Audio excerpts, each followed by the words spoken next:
Essa semana nós vamos visitar o Aterro do Curucutu, ver os índios. Os índios, eles estudam na escola Ceci. Aí eles não têm os mesmos hábitos que nós, que ficam em sala de aulas.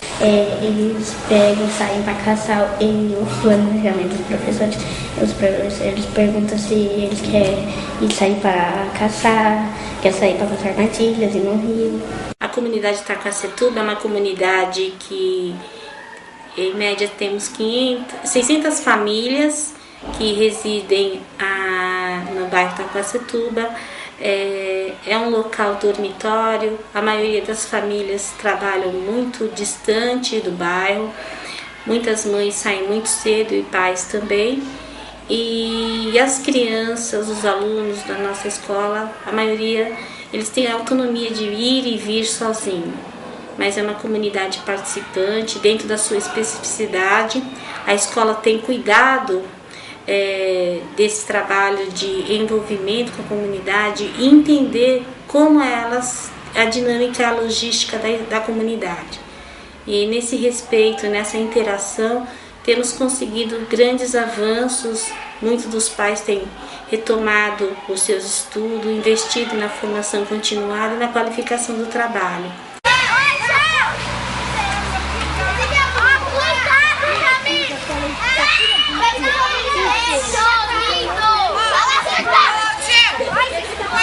O meu projeto, ele deu início em 2011 com a primeira série do ciclo inicial, né? Porque a legislação determina, né, temas afro e indígenas como conteúdo do material Ler e Escrever. A partir desse momento, eu comecei a desenvolver um trabalho com os meus alunos, né? A partir de contar lendas, né? Parte da nossa história, que o Brasil não foi descoberto, que ele foi conquistado. Mesmo pela faixa etária, eu notei que eles tinham interesse em buscar informações. E eu comecei a contar lendas, né? Lendas indígenas, né? A valorização deles pela natureza. E aí o projeto foi crescendo. Daí eu busquei mais informações, né? Eles passaram, através da sua oralidade, eu comecei a fazer reescrita, né, sobre as lendas.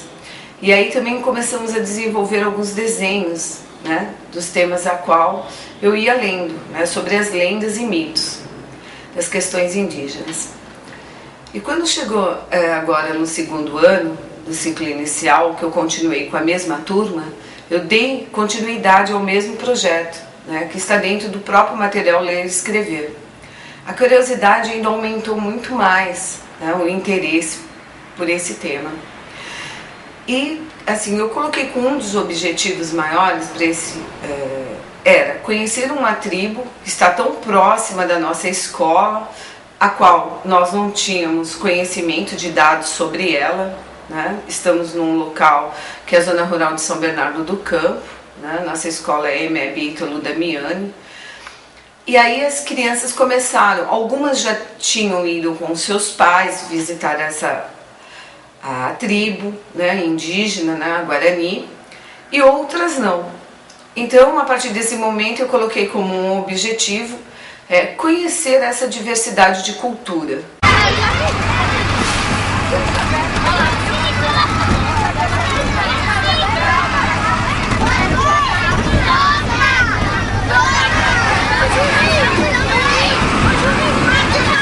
A visitação da aldeia Curucutu veio ao encontro do que nós realmente sempre almejávamos, porque coincidentemente nós estamos num espaço geográfico muito próximo, mas distante, porque não temos o conhecimento nem de lá nem daqui. Então, os alunos estudaram através de vídeos, através da literatura, das informações da cultura indígena. Sendo assim, nesse momento eles vão trocar os seus saberes. E nessa promoção de troca, creio que é um investimento para a erradicação do preconceito.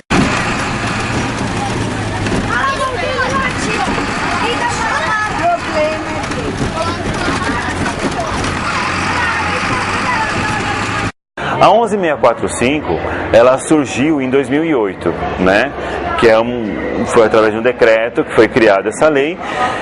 E antes dela, a Prefeitura de Mauá já tinha no seu Plano Municipal de Educação a questão indígena de forma geral, como pede a 11645, mas no contexto urbano, né?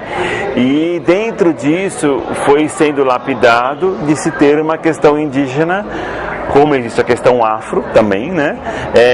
No contexto nacional, para que as escolas entendessem a questão indígena na atualidade. Por exemplo, né? O que é a questão indígena na atualidade? Hoje o pessoal foi lá da EMEB Ítalo Damiani visitar a aldeia do Crucutu, que vai ser aumentado a sua terra indígena. Então isso é um contexto atual, que vai pegar uma parte de São Bernardo, tá? Mas também será um contexto atual trabalhar a lei, a escola, a EMEB, fazer uma pesquisa interna sobre os alunos de origem indígena dentro da sua escola. Outra coisa que é da atualidade. A questão indígena não se trata só no 19 de abril. Existem várias datas indígenas ao longo do ano. Por mais que a escola até não trate assim por datas, né, que eu também acho muito importante, de não se tratar por datas, mas é importante ela saber que existe o dia 7 de fevereiro, que é o Dia Nacional de Luta e Resistência Indígena, em homenagem ao índio guarani chamado Sepete Araju do Rio Grande do Sul, isso é lei. Existe o dia 1º de abril, que a gente até brinca, né? Que além de ser o dia da mentira, existe um decreto de 300 anos atrás que faz a abolição da escravatura indígena no Brasil. O dia 19 de abril, que é o dia pan-americano dos povos indígenas, ou seja, ele não é o dia do índio, ele é o dia pan-americano dos povos indígenas, instituído pela ONU. Existe o dia 18 de maio, que é o dia das etnias indígenas da América. Existe o dia 9 de agosto, também feito pela ONU, que é o Dia Mundial dos Povos Indígenas e Tribais, ou seja, é um dia mais importante que o 19 de abril, né? E também tem o dia 12 de outubro, que é o dia das etnias na América Latina, o dia de resistência indígena na América Latina, que é o período que acham que foi quando chegou Cristóvão Colombo aqui, e mesmo assim os indígenas continuam até hoje, resistindo, né? Com a sua cultura, com a sua tradição, com a sua religiosidade. Agora, primeiro sentam os alunos da professora Mara. Primeiro vai descer o pessoal da segunda, por ordem do tamanho. Vem, Paulo. Por ordem? Vem. Ô, Nayana, ordem. Ordem de tamanho, as meninas, por favor. Aí, moleque. Tira esse pedacinho, por favor. Já parou o ordem mesmo, já parou o tamanho. É por ordem de tamanho. Agora.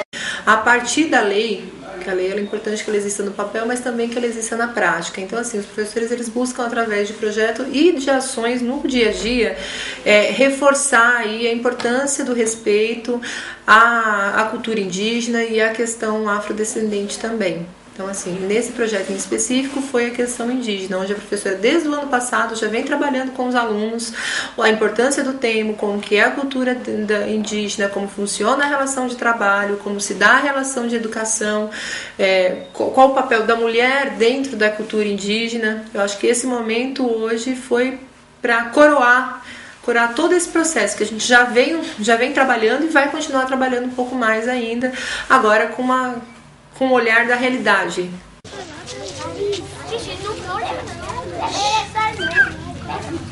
Vamos prestar atenção que a Sheila tem para falar pra gente?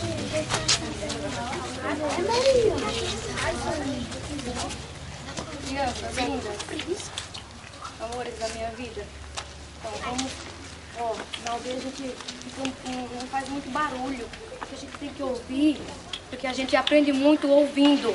Então você tem que ouvir a natureza, tem que ouvir, não é aquele barulhão. Então eu tô falando baixo, mas eu sei que se ficar em silêncio vocês vão conseguir me ouvir. Eu não preciso falar tão alto, que a gente ouve. Aqui, só uma boquinha, aqui, são dois. Então é que a gente aprende mais ouvindo. Mas vocês vão poder perguntar, não que vocês não... Vocês passam bastante perguntas para saírem, mas não barulho.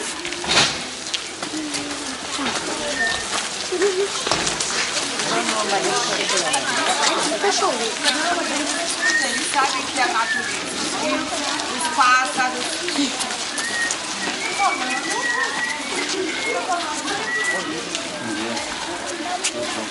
Nós vamos pedir licença, tá?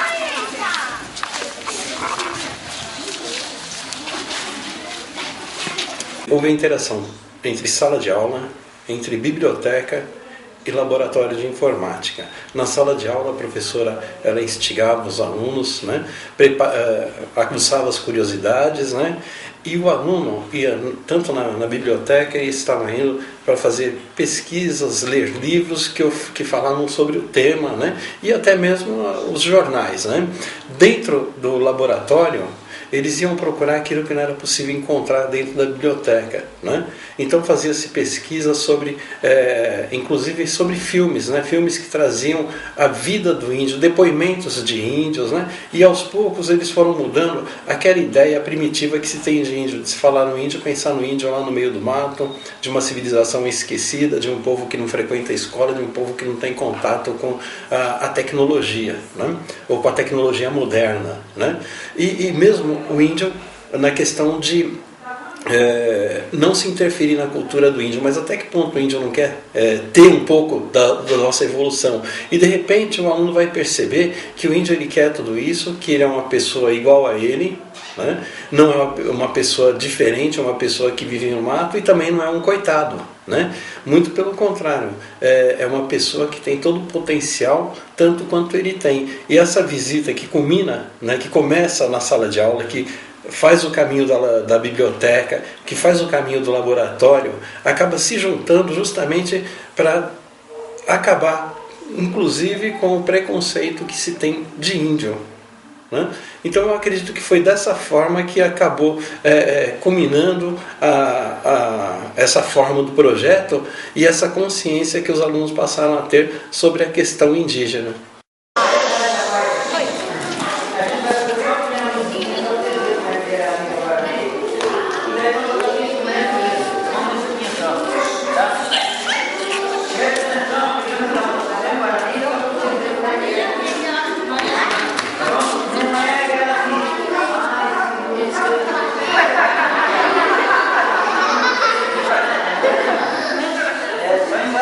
Tá bom? Presta atenção.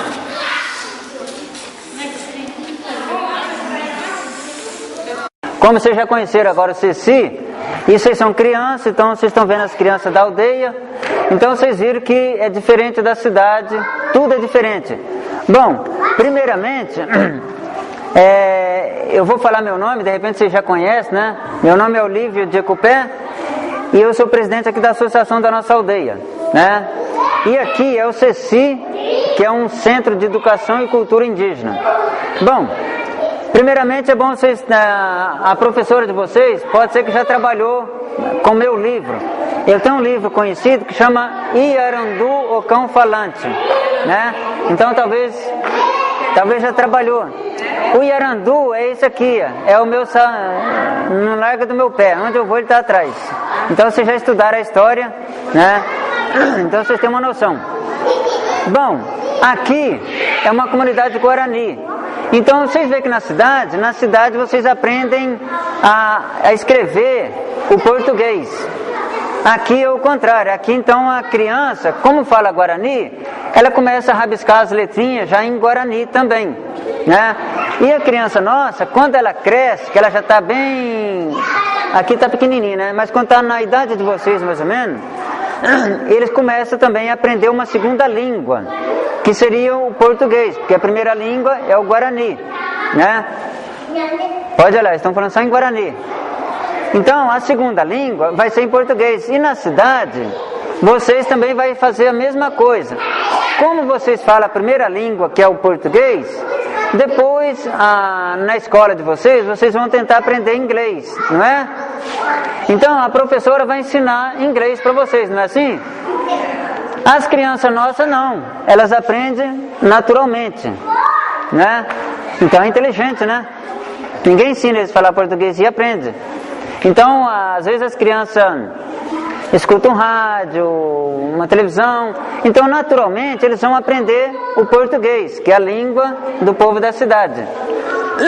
Mas, às vezes nas escolas, as pessoas falam, o índio é assim, índio é assim, é assim, é assim. E às vezes nem sempre é assim. Então por isso que é bom vocês virem numa aldeia, para vocês verem como que é o dia a dia numa comunidade. Então vocês viram que na escola de vocês ficam mais presos, né? Por quê? Porque tem que ficar lá dentro, porque não dá para sair na cidade, porque tem muito carro, tem muita gente. Aqui não. Aqui a criança nossa, ela está ali no CECI, mas ela tem os monitores, que seria o professor, né? Os monitores, eles vão para a aldeia mesmo andar, vai passar pelas trilhas, vai pela represa. Às vezes as crianças vão nadar também, né? Às vezes os monitores, que seria o professor da aldeia, eles levam as crianças para fazer armadilha. Quem aqui já fez uma armadilha? Já fez? E que animal vocês caçaram? Gato, né? Na cidade só tem gato. Então aqui não, aqui você está na floresta, então às vezes tem algum tipo de bicho. Então às vezes as crianças, elas aprendem cedo a fazer uma armadilha. Que na escola, às vezes o professor dando aula, ele pode ensinar a fazer armadilha, mas só que a criança não aprende. Por quê? Porque é só no desenho, nos livros. Aqui não, aqui você vai pro mato, às vezes nos livros de história lá de vocês, às vezes vocês veem uma cobra. Aqui não, aqui a criança vai pro mato e vê uma cobra de verdade, né? E o que você faz com uma cobra, se você vê uma cobra na tua frente? Então a criança já tem que aprender cedo a se defender. Existem os vários preconceitos que abordam o indígena e que envolve a sociedade que vive na periferia, né? A EMEB Ítalo Damiani está numa periferia, então ela sabe muito bem quando se trata de preconceito, né? Dos povos que estão na periferia. Mas além da questão da periferia, a questão indígena sofre outros dois tipos de preconceito, que é o cultural e o da invisibilidade. O que quer dizer o preconceito cultural? O índio que está na cidade não é mais índio. Todo mundo afirma isso. E isso é uma grande mentira.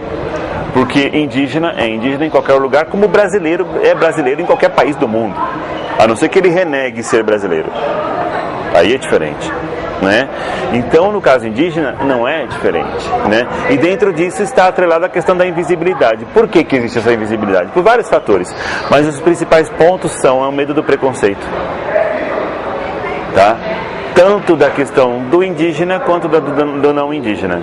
Eu conheço vários casos de pessoas em São Bernardo, em Santo André, em São Caetano, em São Paulo, que eram vizinhos de indígenas há mais de 30 anos e nunca souberam, né? Várias pessoas falaram assim pra mim: Marcos, mas esse meu amigo João aqui é vizinho meu há 40 anos e eu não sabia que era índio. E eu devolvi com a seguinte pergunta: por que será que você não sabia? E ele falou para mim que estou há 2, 3 anos com ele. Então é uma grande reflexão que se faz nesse sentido. No pós-balsa de São Bernardo tem vários indígenas. Vários indígenas. Será que a escola reconhece eles? Né? Será que não só a Ítalo Damiani, mas as outras escolas do município de São Bernardo reconhecem esses indígenas que estão próximos? Ou que estão até estudando na sua escola? Então vai muito nessa abordagem do preconceito, tá? Por exemplo, sabemos de indígenas que trabalham na rua Jorobatuba. Eu já fui inclusive na loja, né? Sabemos de indígenas que trabalharam na SBC Trans, na Volkswagen, na Ford. Mas aí tem um detalhe que é importante colocar: você não vai vê-los de cocar, que é o que ensinam na escola. Não vai vê-los pintados. Não vai vê-los falando uma língua diferente. Porque para ser aceito na sociedade urbana, ele tem que se adaptar. Mas o se adaptar não é perder a cultura ou deixar de ser indígena. Ele continua sendo indígena, o que chamamos de inculturado, não é aculturado. O indígena que falam que é aculturado é aquele que não tem mais a cultura, que perdeu a cultura. E não é o caso. O pai de vocês conta história à noite para dormir? Conta? Conta, né? Então, tem que continuar contando histórias. Então, na aldeia, os pais, ou dentro do CECI, ou às vezes na escola do Estado, eles também têm a missão, o costume de contar historinha.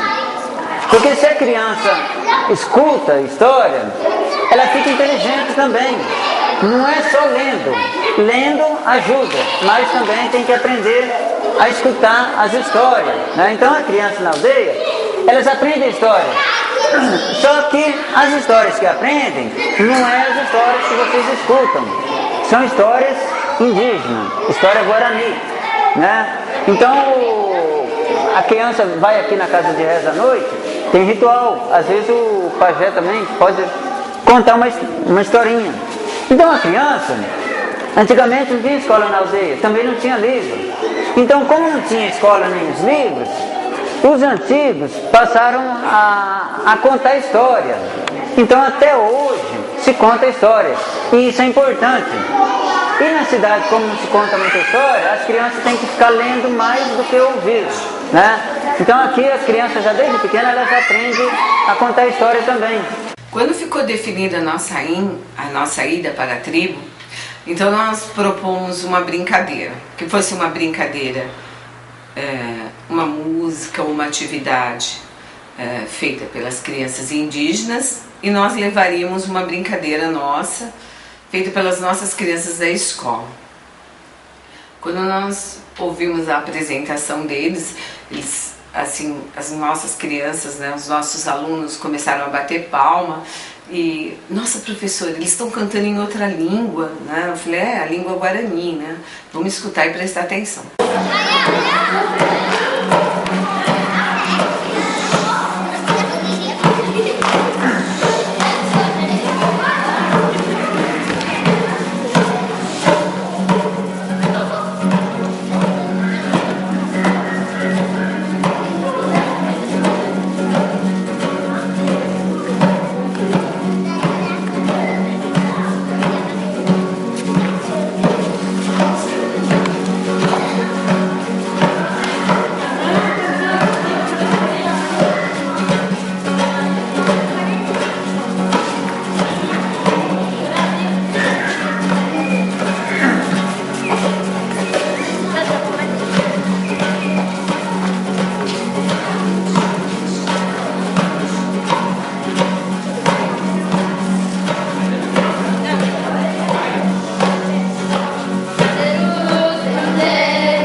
casos que a gente pegou em São Paulo, em vários lugares, no Brasil, né, em vários estados, né, tem dois exemplos muito presentes, na educação e na saúde. Na educação, pessoas que são de famílias indígenas, que foram se cadastrar em escolas que não são indígenas, mas queriam colocar que era indígena, algumas escolas recusaram, pelo simples fato de ser indígena. Escolas que a gente conhece de Belo Horizonte, de São Paulo, do ABC, várias. Casos mais recentes, a vacinação da gripe H1N1. A primeira leva de vacinação são profissionais da saúde e indígenas. Vários indígenas no ABC tiveram negado a vacinação pelo fato de estar morando numa área urbana, inclusive em São Bernardo. Aí eles tiveram que voltar para casa, buscar o RG da FUNAI para dizer: eu também tenho o direito de ser vacinado como indígena. Então teve que buscar, né? E alguns ainda teve isso recusado. Então é isso que a gente coloca, né? Onde está o direito, então, de ir e vir? Nesse contexto que a escola está trabalhando, que é uma coisa muito importante, que é o que pede na 11645, envolve isso também, né? Se de repente tem um aluno que o pai e a mãe diz ser indígena, mas o aluno diz que não é, que contexto que a escola está trabalhando? Vários alunos vieram falar pra gente, né, de várias escolas do Brasil, que iam falar que era indígena em sala de aula, mas ao ouvir certos comentários dos professores, resolveram se fechar. O professor falou tal coisa na sala de aula sobre indígena que eu prefiro ficar quieto. Então é isso que a gente coloca que tem que ser abordado de forma ampla. Quando nós colocamos a nossa atividade, que era uma atividade de interação, né? Que é essa história da serpente que desceu do morro para procurar um pedacinho do seu rabo. Ei, você aí, vem participar também, né? As nossas crianças começaram a rodar com a serpente que nós tínhamos levado e ocorreu a integração, né? Alguns alunos nossos iam e puxavam as crianças indígenas para que elas viessem, né? Para a roda, para participar. E isso, de alguma forma, né, quebrou aquela imagem, né, eles lá e nós aqui.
O contexto é o que a gente calcula é que 60% a 70% dos indígenas estejam na parte urbana brasileira. Não é uma realidade só brasileira, é uma realidade mundial. Os índios do México, a maioria está na cidade, os índios do Chile, a maioria está na cidade, e não é diferente no Brasil, tá? No entanto, a gente reconhece como índio só o que mora no Xingu. Só o que está no Xingu, que está na aldeia. Só reconhece o índio que está longe de você. O que está no livro, o que está na história, o que está na aldeia, o que está em outro canto. Menos aquele que é teu vizinho. E isso, inclusive, vai contra a Constituição brasileira. Porque a Constituição brasileira, de 88, diz que o índio é autônomo. Né? Ele é indígena onde ele estiver. A Declaração Universal dos Direitos Indígenas da ONU diz a mesma coisa. A Convenção 69 da Organização Internacional do Trabalho fala a mesma coisa. Indígena é indígena em qualquer lugar. Se ele está morando em São Bernardo, em Santo André, na aldeia do Crucutu, não importa, ele é indígena. Agora, a discussão é, a cidade reconhece ele? Geralmente não. Essa história da serpente que desceu do morro para procurar um pedacinho do seu rabo. Ei, você aí, você vai levar o rabo. Essa história da serpente que desceu do morro para procurar um pedacinho do seu rabo. Ei, você aí, você vai levar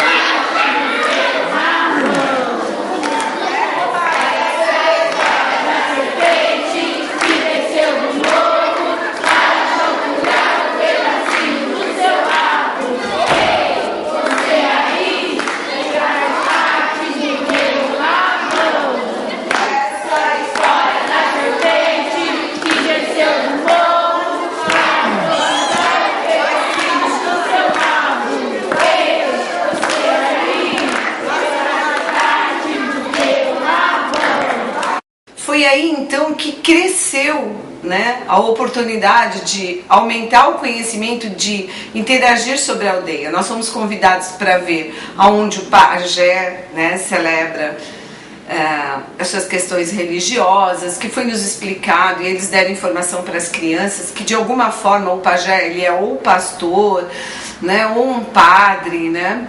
E aí também foi nos oferecido para que a gente fizesse uma trilha, né?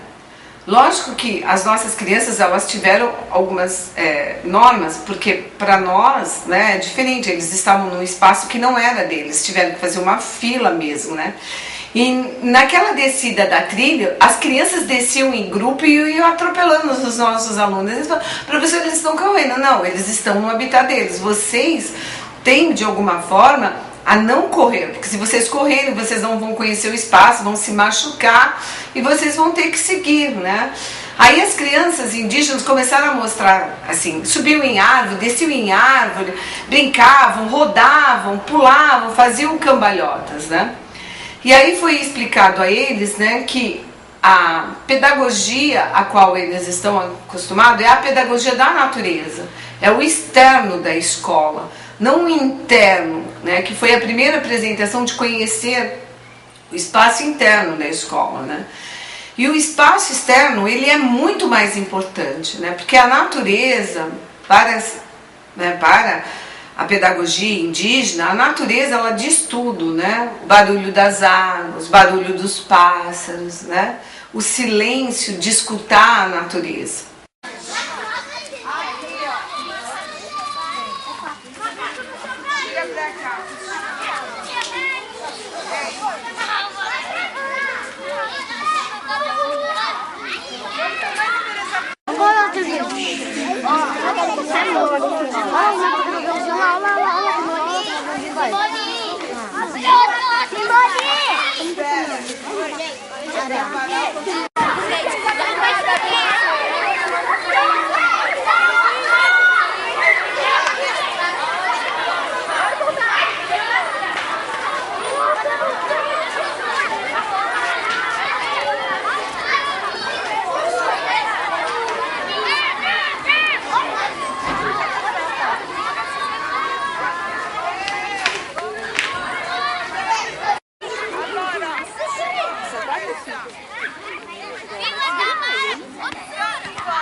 Pode cair, minha preocupação. Fica aí que eu vou. Não, eu vou. Me ajuda aqui, não sei se era melhor descer ou subir. Eles não falam a nossa língua? Não é gostoso, não tá aí, Ida. Não? Ai, que você tá falando. Vem pra aqui. Aí.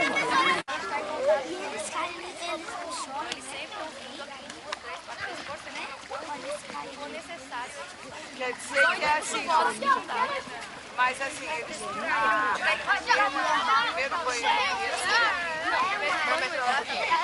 não, mas eles tomam banho na casa deles.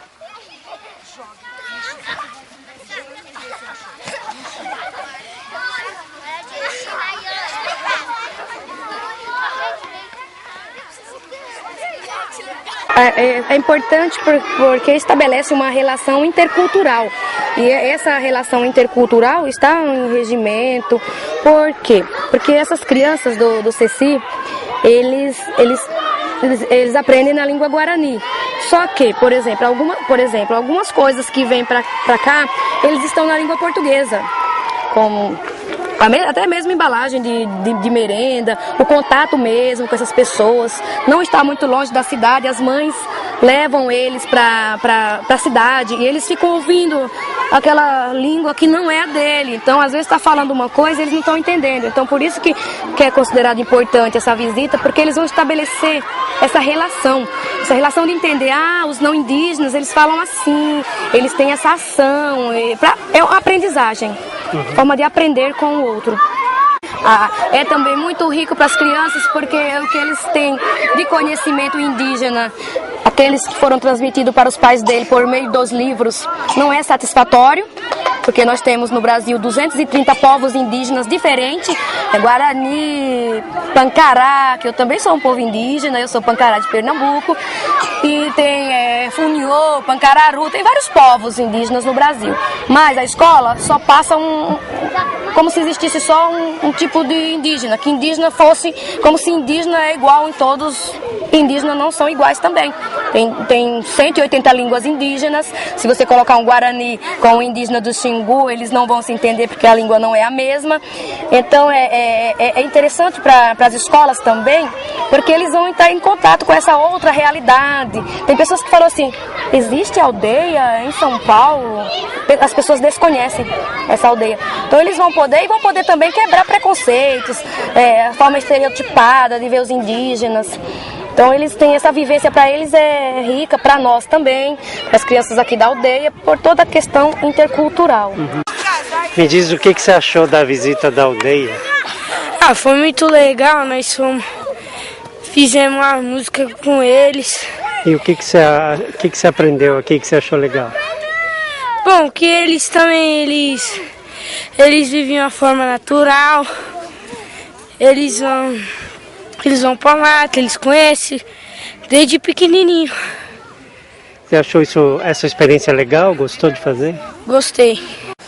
Então o espaço externo para eles é muito mais importante do que o espaço interno escolar, ficar dentro de uma escola. E isso foi questionado no dia seguinte, né? Puxa vida, eles vão para a escola e a escola deles é o lado externo, né? É a comunidade, né? A preocupação da criação, das normas, assim, a criação ela é toda criada pelas famílias, né? A família é que cuida dessa criança, né? É de responsabilidade, a criança indígena é de responsabilidade, né? Da mãe indígena, do pai indígena, né? Quem educa essas crianças está voltada para a mãe. A mãe é que tem essa questão da preocupação da educação do seu filho. É ela que cuida, né? Se a criança tiver com piolho, é ela que vai e cuida dessa criança. Ela é responsável pelo seu filho, né? E a escola, né, que pode ser lá, o externo, né, está determinado pelas pessoas que mostram o externo, que é ouvir a natureza. Então algumas crianças no dia seguinte, né, nos questionaram sobre isso, né? A gente vem aqui para a escola, tem que ficar fechado, né? E aí a gente recebe um monte de conteúdos, né? Mas a nossa pedagogia, né, a nossa cultura determina que ela seja dessa forma, né? Oi, Helena, o que você achou da visita na aldeia dos índios guaranis? Eu achei muito legal. Eles se divertem bastante, mas a gente não se diverte quanto ele.